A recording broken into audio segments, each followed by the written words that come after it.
Good morning. Good morning. How are you? I'm very good. I'm very good. Thanks for taking out the time for recording this podcast today. How are you feeling today? Yeah, I'm okay. It's been very hot in the UK the last few days. Very hot for UK anyway. But it's back to normal summer today. It's wet. so All right. yeah, I'm okay though. I'm okay apart from that. I quite like the cool weather to be honest.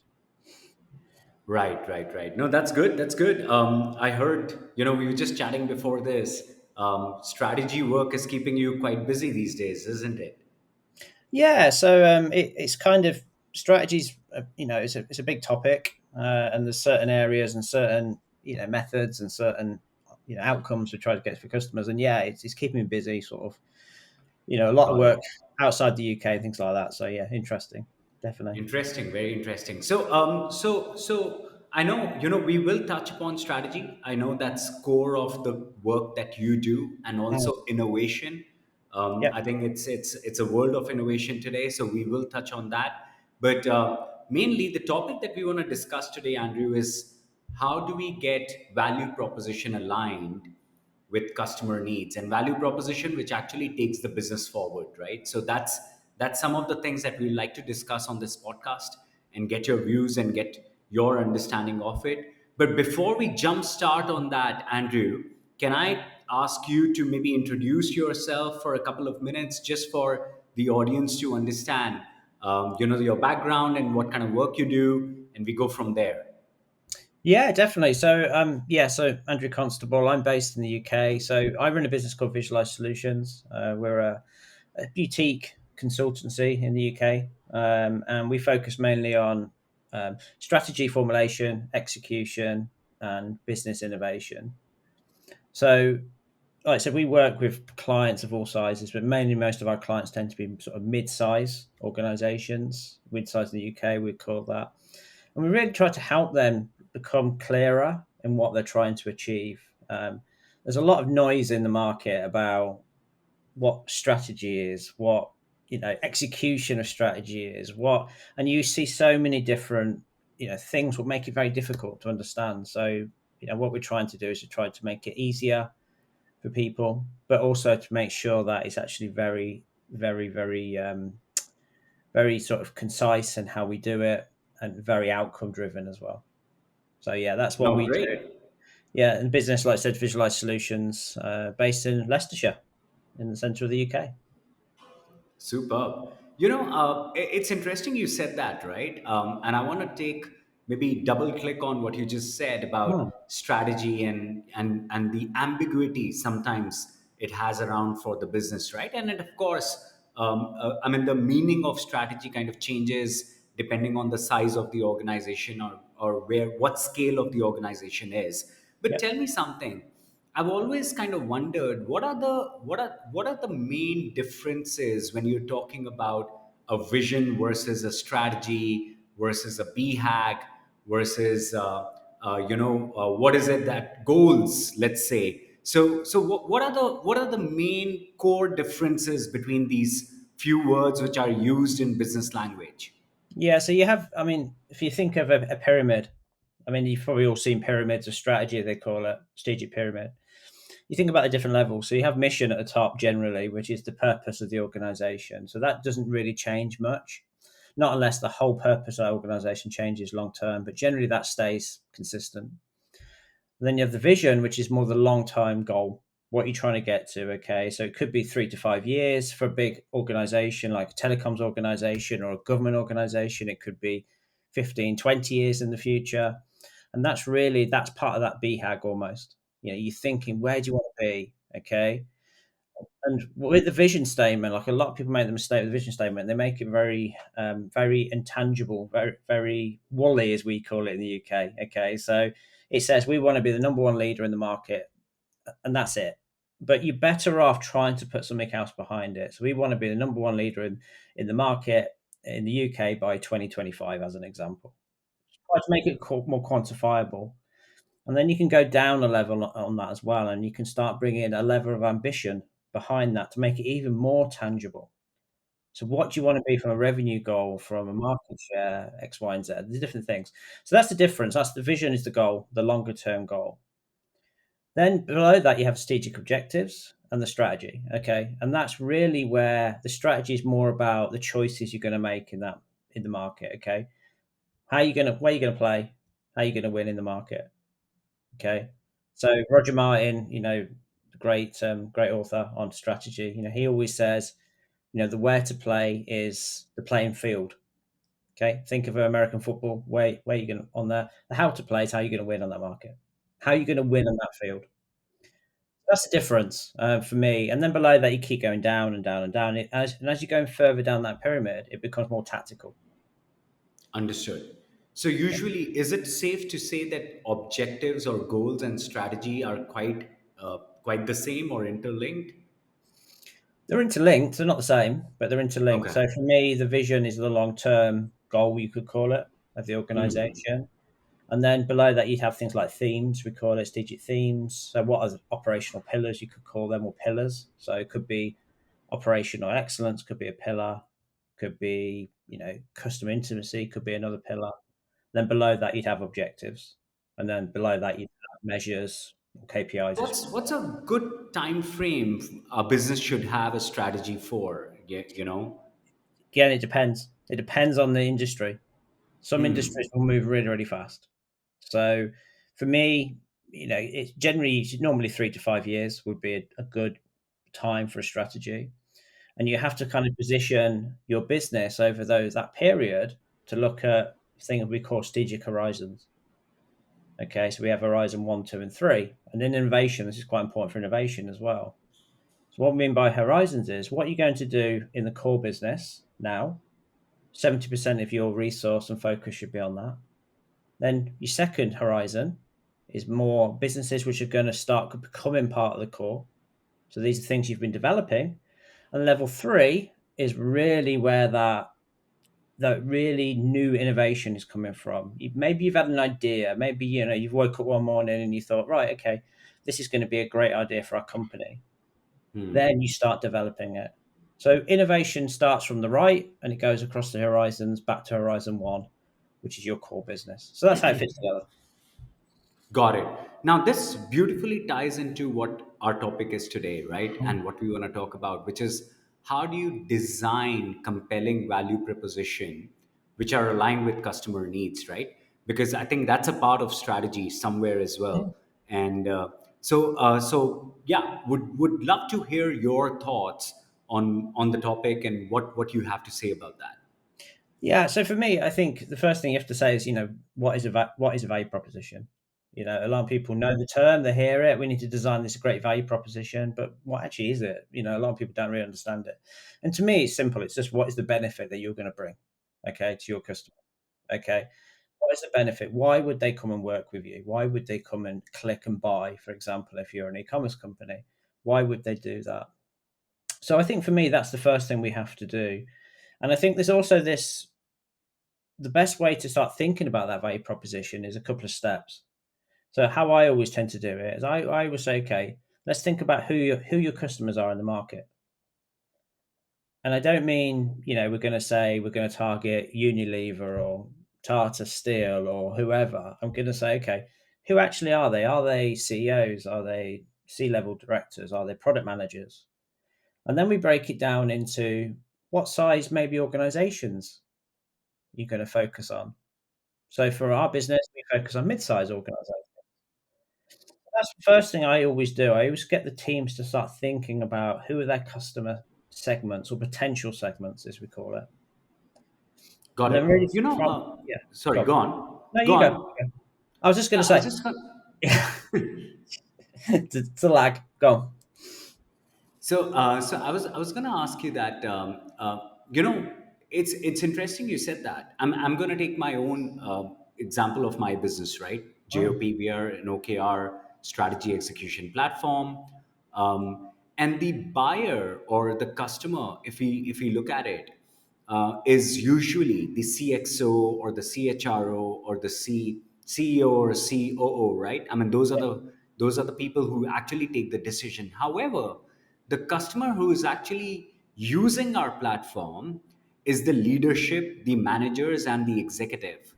So, in this case, when you are thinking about the value proposition, Are you talking about the ICP or who's your ideal customer profile, or you're talking about the person who's going to make the decision on your buying? So, who that customer is then? Yeah, that's important to consider as well because they're going to have different needs and wants, and different motives to buy a product. So for me, you have to differentiate between the two.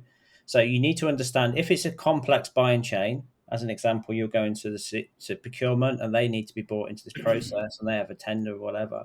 You need to understand what's their needs and wants, but you also need to understand the end user as well, or the end customer who's going to be using your product, because they're going to have a completely different way of looking at it.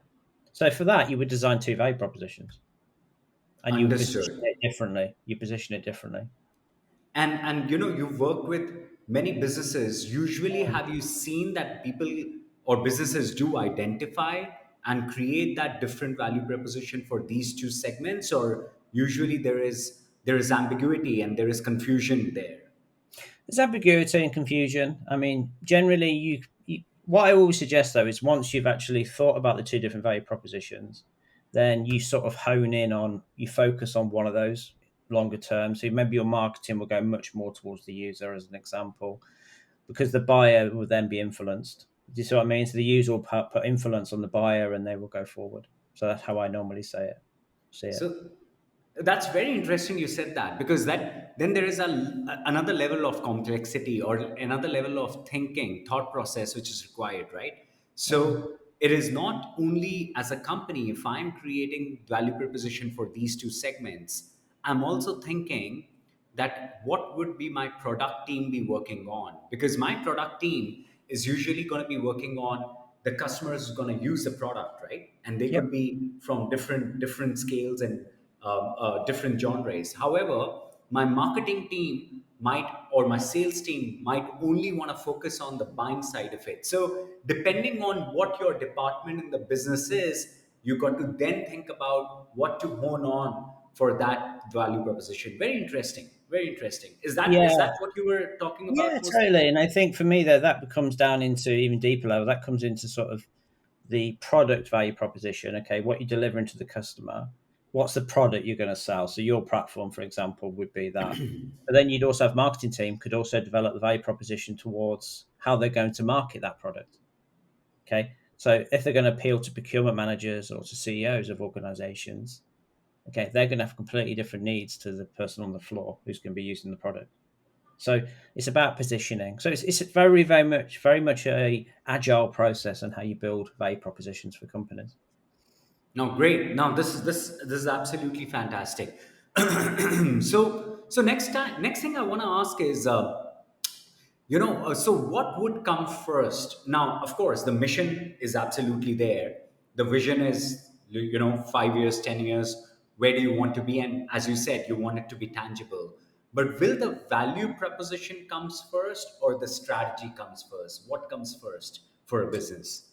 No, they generally work. It depends on the level again. It depends on the level of the organisation. So if you're dealing with the company strategy level, generally the value proposition is part of that strategy. So it becomes part of the mix. You bring that in, okay? So it's part of your process. I always think of a strategy as like a pot. So when you make stew and you put everything in it, the vegetables in it and everything, and you start stirring it.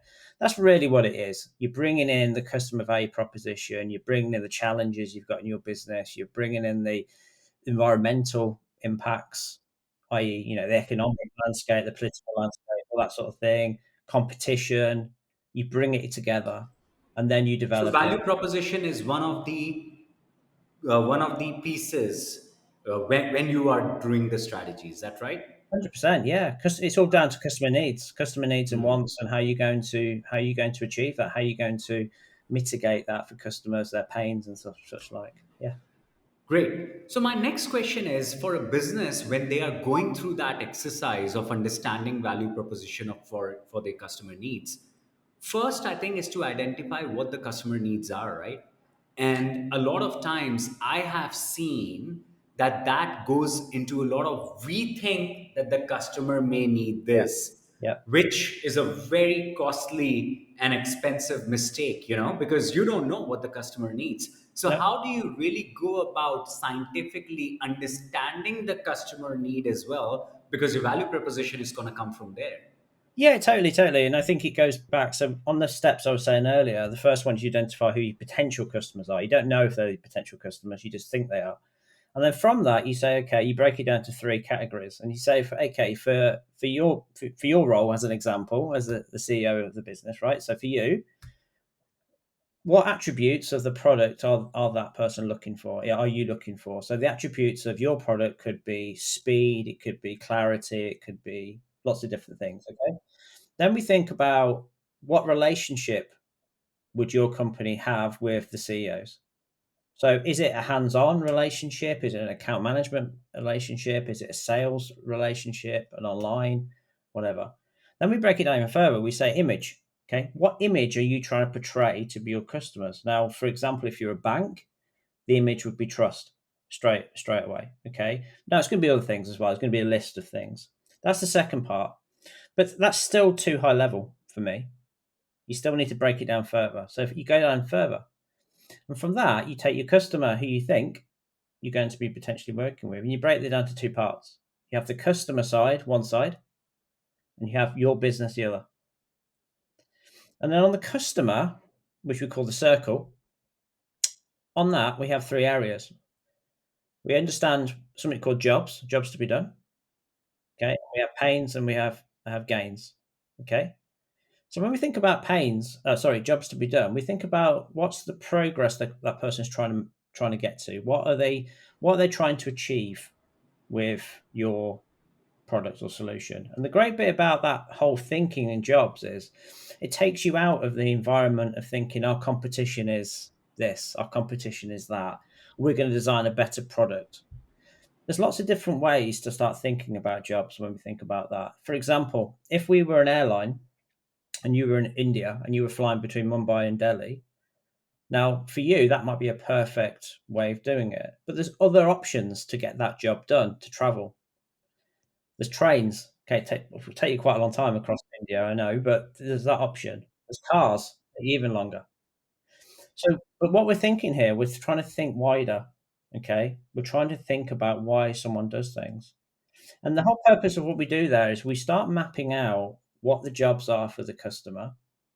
We start mapping out what do we think the pains are, the problems that customers currently have. Okay, with using a solution, a service, or trying to get that job done.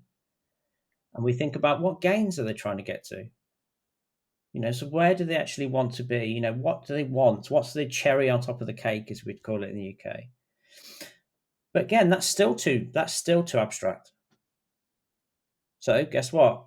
You have to go out and you have to then start engaging with customers, potential customers.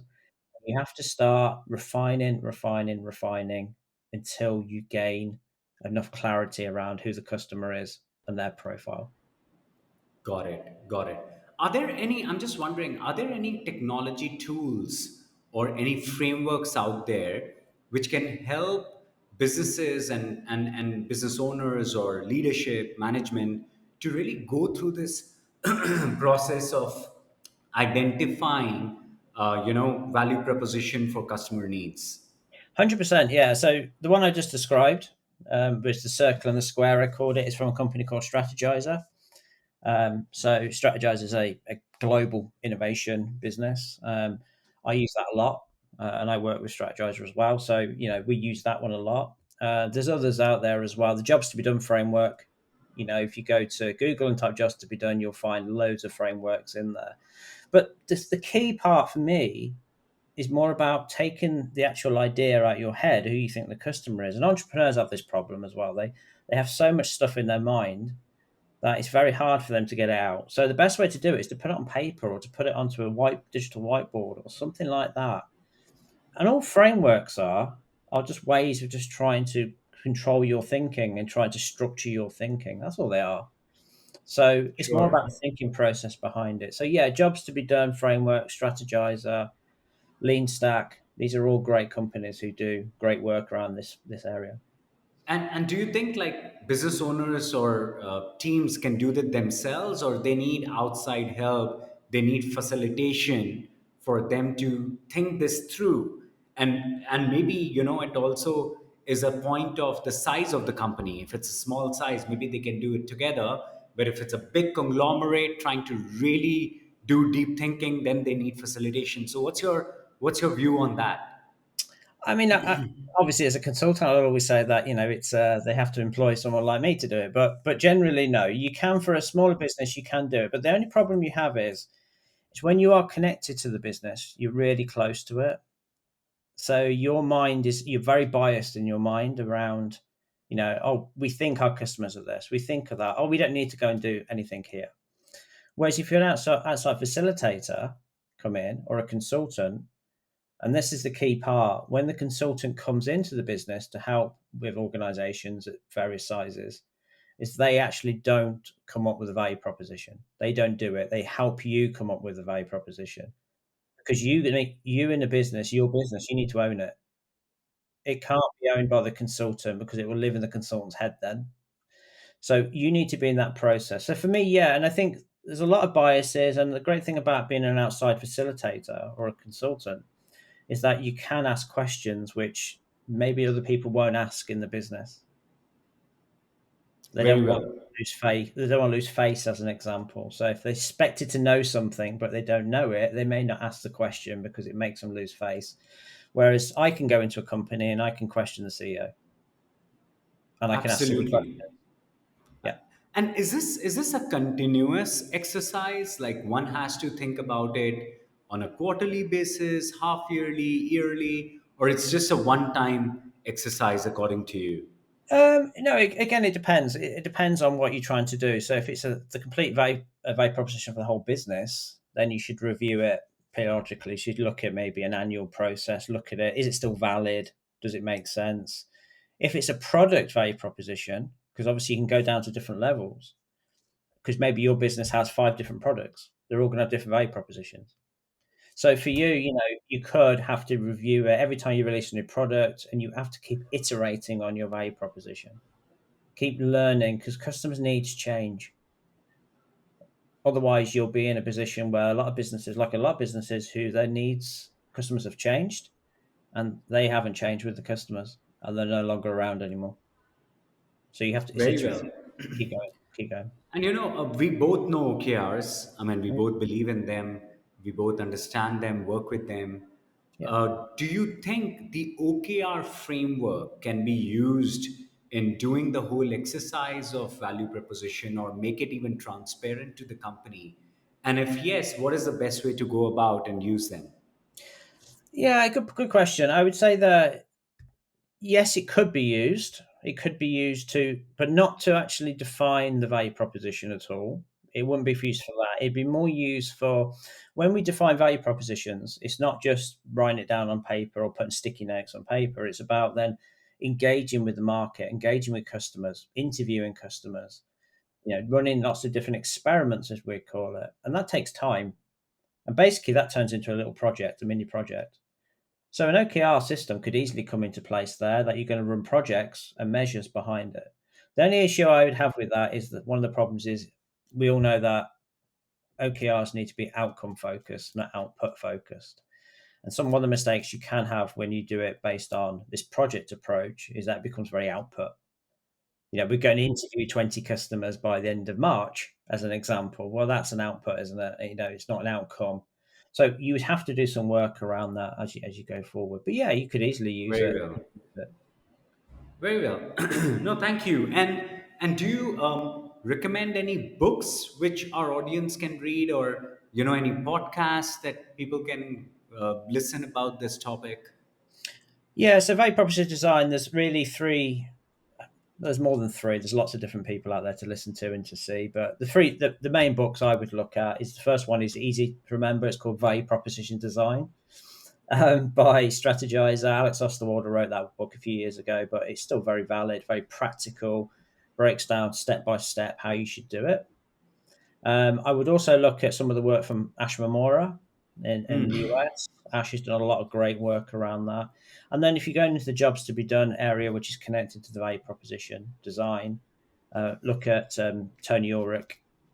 And Tony Ulrich is one of probably the leading authority on this jobs to be done topic. Got And it. he will be able to. He's released lots of books, and such like. Sure, sure. Now, with the AI coming in, we've been talking about pilots and artificial intelligence and, Yep. AI trying to come into every space of business it is. Do you think are there any AI tools which kind of can do the value proposition for your business or can even assist? Do you know of any? Yeah, I mean, so I think the first thing to say is that there's no point, in my view, anyway. This is my opinion. There's no point fighting AI. A lot of people say, "Well, we shouldn't be using AI. We shouldn't be doing this." No, there's no point fighting it. It's there to help you if you use it right. So for me, I mean, when I work with clients, if I'm working with a brand new client and I don't know anything about that client, and I'm looking to maybe build a value proposition or help with their strategy, I will use something like just a GPT version of it, and I will just ask, define a value proposition of this company, and it will go to the website, it will look at their value proposition for what they're doing, and it will break it down for me. But that's only a starting point. That it's only as good as it is, and it's a great way to get started, but you still need to go and do the legwork. You still need to go out and you need to go and speak to customers, interview them, bring back all that insight, that development you've got, iterate, test, such like. No, absolutely. And I think very well said, Andrew. The value is in the details, right? I mean, the devil is in the details as well. And I think, but it does give you a starting point. It does give you a framework or a boundary for you to think within. So I think that really helps because otherwise you're just kind of all over the place and you don't know where to start from, right? I mean, if I would even do that, I would not even just do the value proposition of a company that I'm working on, but I would also look at the value proposition of their five competition, right?